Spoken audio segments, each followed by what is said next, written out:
All right, so move on to the next segment. I'll be sharing my top 5 victories for Manny Pacquiao. I'll be going over Manny Pacquiao's top 5 victories of his boxing career. And at the end of this segment, I'll be giving an overall letter grade on Manny Pacquiao's overall boxing resume and his boxing career. So I'll be starting the list from number 1, going all the way down to number 5. Starting off with number 1 on my list.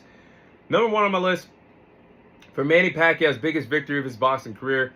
Manny Pacquiao's biggest victory would be his TKO victory that he had against Miguel Cotto in 2009. I think Manny Pacquiao's biggest victory was against Miguel Cotto. I think the beginning part of the fight was a back and forth battle in the pocket, and Manny Pacquiao and Miguel Cotto were throwing some huge exchanges in the pocket, throwing bombs, haymakers, and it was fireworks. It was exciting in the first few rounds of that fight. But Manny Pacquiao did score 2 knockdowns on Miguel Cotto. As the fight went on, Manny Pacquiao showed that his power coming all the way from the flyweight division, translating his power to the welterweight division, was no joke. And he began to dismantle and dominate Miguel Cotto as the fight went on, and he left him a bloody mess, leading to Manny Pacquiao scoring the 12th round TKO victory against Miguel Cotto, who could not continue. The referee waved it off in the 12th round, and Manny Pacquiao that night looked phenomenal. And that night he actually became a 7-division world champion and winning the WBO welterweight title from Miguel Cotto.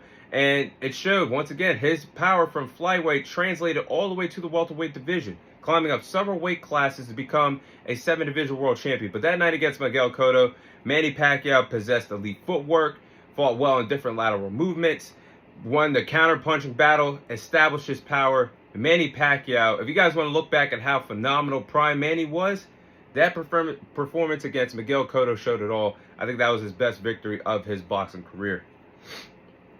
So victory number 2 would be Manny Pacquiao against Ricky Hatton, where Manny Pacquiao scored the knockout victory against Ricky Hatton in 2008. Now, 2009.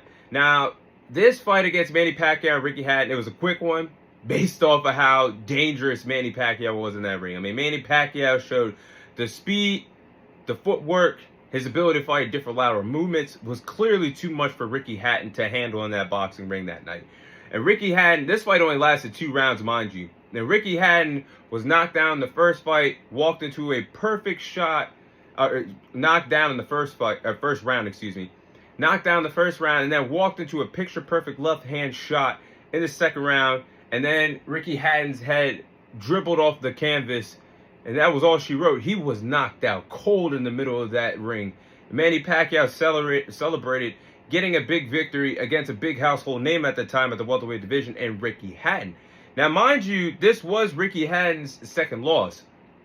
The first guy that beat him prior to this was Floyd Mayweather. And what made this victory so much sweeter is, yes, Floyd did knock out Ricky Hatton before Manny Pacquiao did. But Manny Pacquiao, with him and Floyd always being in the chitter-chatter for a potential fight one day, this was more impressive because Manny Pacquiao got Ricky Hatton out of there in 2 rounds compared to Floyd Mayweather, who took 8 rounds to knock out Ricky Hatton.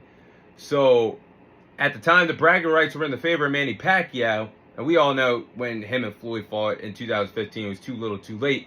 But at the time, it was more significant because Manny got him out in the second round compared to how long it took Floyd to figure him out and get him out in the 8th round. So, I think that is the second biggest victory of Manny Pacquiao's career. The third biggest victory in Manny Pacquiao's career would be against Led Waba. This was a 6-round TKO victory that happened in 2001. Now, why this one is special is this was really the help in 2001 that helped Manny Pacquiao become a boxing star. This was his first fight in the States. I believe this happened in Las Vegas. If I'm wrong on that, I apologize. But this was Manny Pacquiao's first fight in the States against Led Waba. And Freddie Roach, to my knowledge, this was the first fight that he was the trainer for Manny Pacquiao in this fight.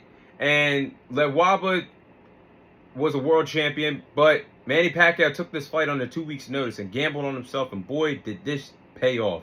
Because Led Waba was the heavy favorite against Manny Pacquiao, and Manny Pacquiao dominated him through the fight. And the only competitive round through the 6 rounds that this fight lasted was the second round, where both were exchanging blows in the pocket. both fighting coming forward. Like, Waba did rock Manny Pacquiao with a couple of jabs and some good body shots, but after that, Manny Pacquiao just turned it up a notch, scored some knockdowns, and left him a bloody mess in the ring, leading to the 6th-round TKO victory in favor of Manny Pacquiao. But that night, Manny Pacquiao won the IBF Super Bantamweight title and became a 2-division world champion. So that's one of the most important victories for Manny Pacquiao, fighting for the first time in the States, becoming a big-time star, having Freddie Roach, an all-time great trainer by his side.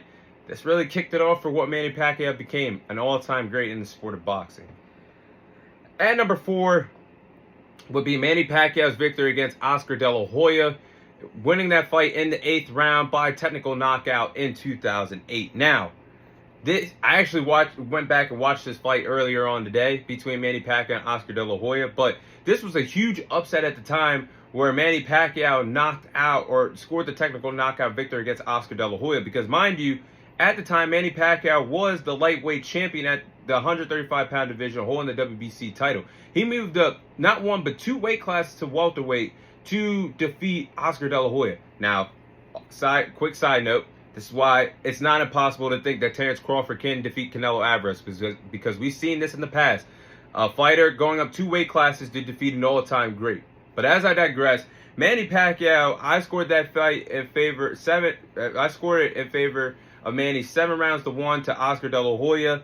And Manny Pacquiao just dismantled and dominated an older version of Oscar De La Hoya. At 35, you could tell that Manny Pacquiao had the hand speed. He was quicker, faster, stronger, was winning the counter-punching battle, fought well in different lateral movements. The footwork was on full display compared to an older Oscar De La Hoya that was unwilling to fight back and was allowing Manny Pacquiao to land punches and flurries and not make adjustments defensively. You could tell that Oscar De La Hoya's legs were completely out of it.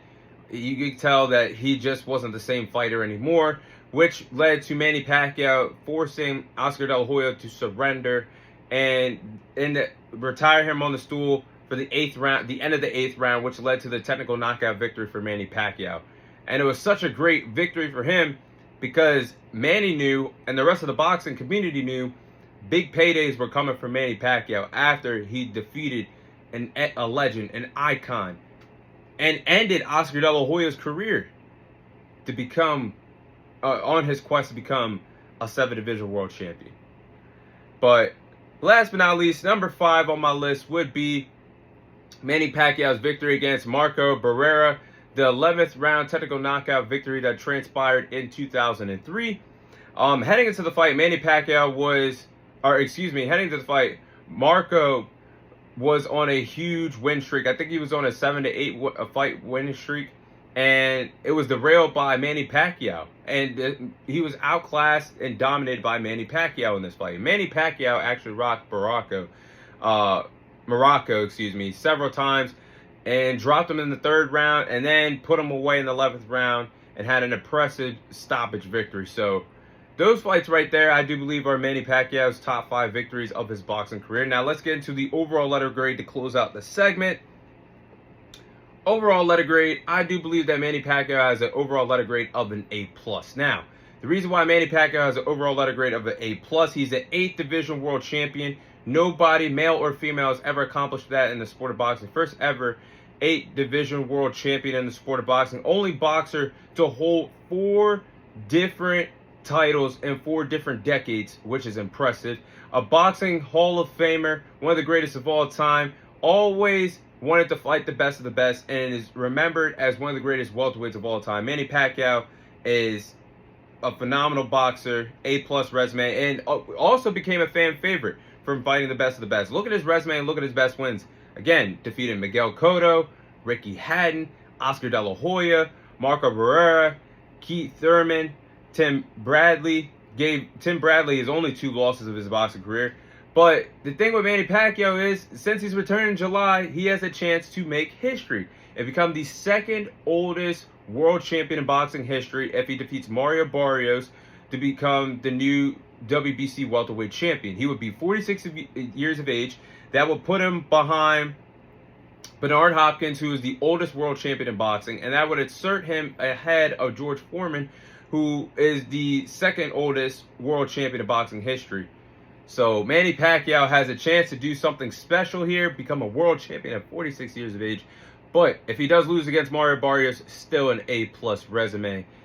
Again, this is an all-time great. Manny Pacquiao is one of my favorite boxers of all time.